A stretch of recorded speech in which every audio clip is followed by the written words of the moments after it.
Next fight at position number 3 was in the lightweight division, or was scheduled to be in the lightweight division. Dong-Young Kim versus Thibault Gouti. Gouti did get sick before the fight, and so there was a late cancellation.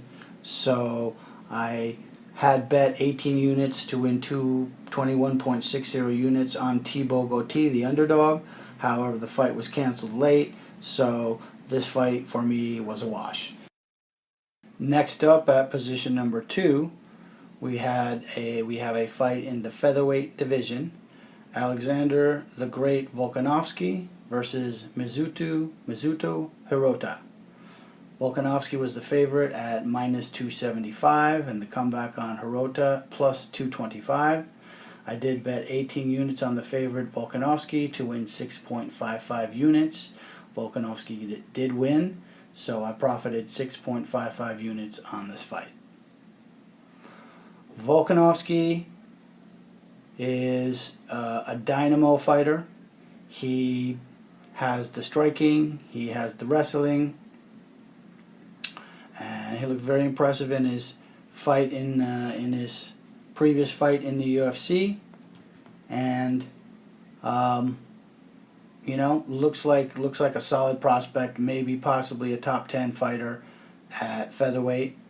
His opponent, Mizuto Hirota, is also a solid fighter, and he got to the finals of the Japanese version of The Ultimate Fighter, and did in fact draw. That fight resulted in a draw, so there was no champion crown, but he did put on a solid performance, so he's a pretty good fighter. My reasons for picking Volkanovski were that he's the better striker, he's the better wrestler, he's faster, he's stronger, and I thought that he would just do what he had to do against Hirota to win, and in fact the fight played out pretty much like that. He debuted against Yusuke Kasuya, and he ended the fight in the second round at 2 minutes and 6 seconds with TKO punches. Just looked really good in that fight, especially with the transition between striking and wrestling, getting on top, and just his overall wrestling looked very impressive.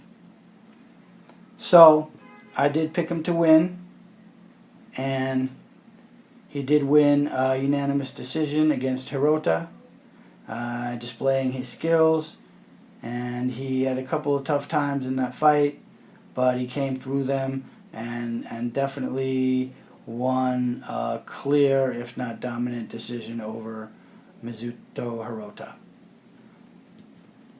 So my bet on Volkanovski, 18 units. My 18 unit bet on Volkanovski did in fact result in a profit of 6.55 units for me at position number 2. Next up at position number 1, we have a fight in the lightweight division between Daniel the Hangman Hooker and Ross the Real Deal Pearson. The favorite, Daniel Hooker, came in at minus 150, and the comeback on Ross Pearson plus 122. I did bet 18 units on the favorite Daniel Hooker to win 12 units. He did win, so I was a profit of 12 units for that fight. Daniel Hooker is 27 years old. He's 6 foot, which is pretty good height for the lightweight division, and he's looked impressive in his UFC career. He has victories over Ian Entwistle, Hatsu Hayoki, Markadiva, and losses to Maximo Blanco, Yair Rodriguez, and Jason Knight. The last two of those three are pretty darn good fighters, so there's really no shame in his losing to them. He, as I said, is tall, and he has pretty good fighting tall ability, fighting long, and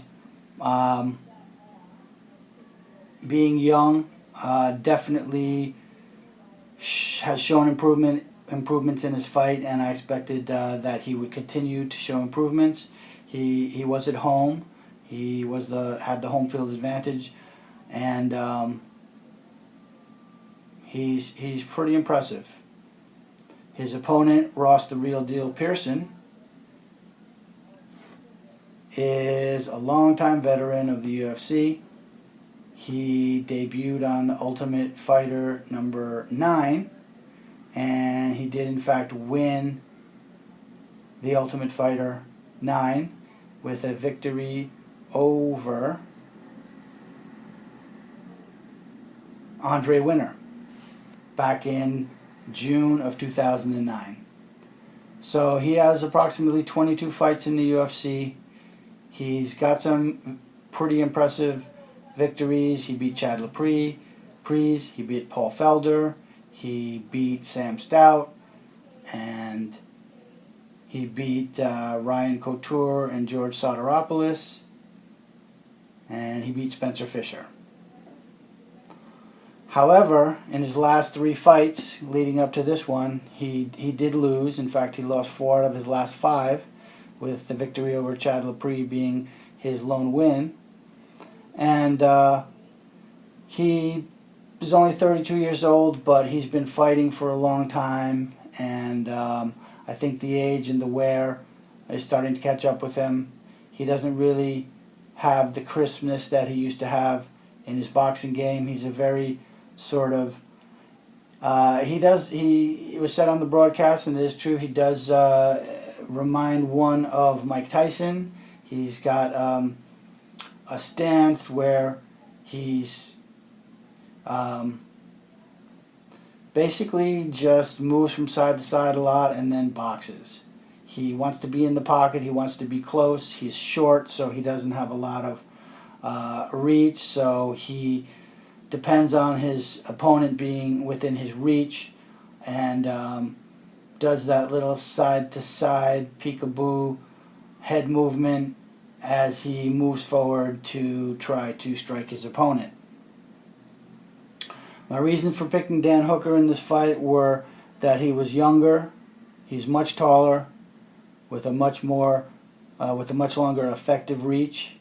He's at home, and Ross Pearson appears to be on a decline, and is just nowhere near as mobile, and probably was going to have a hard time connecting with Dan Hooker because of Hooker's ability to move around and his reach advantage.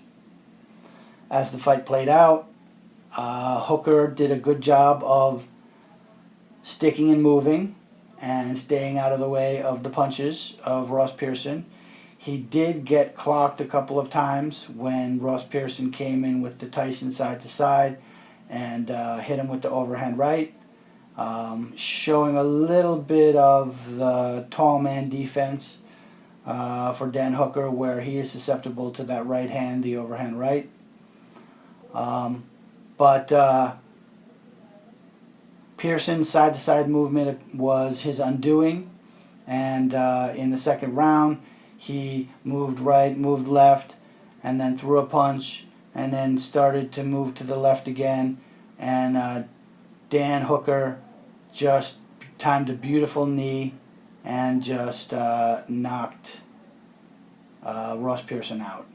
So the youth and the reach versus the age and the lack of mobility, not really a movement-based fighter, or not really a footwork, not really a guy who can dance around on the outside, proved to be the undoing for Ross Pearson. So my bet on the favorite Daniel Hooker, 18 units at position 1, did result in a profit of 12 units for me in that fight.